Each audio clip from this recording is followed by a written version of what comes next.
algo importante que deciros.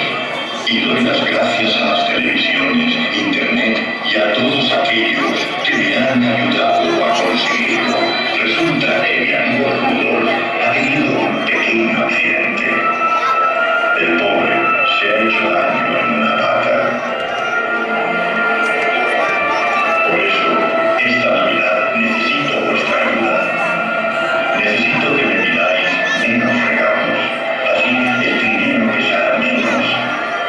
Y podemos llevarlos todos para que ningún niño se quede sin regalo. Seguid siendo buenos, porque no pienso olvidarme de ninguno. ¡Feliz Navidad a todos!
Mira,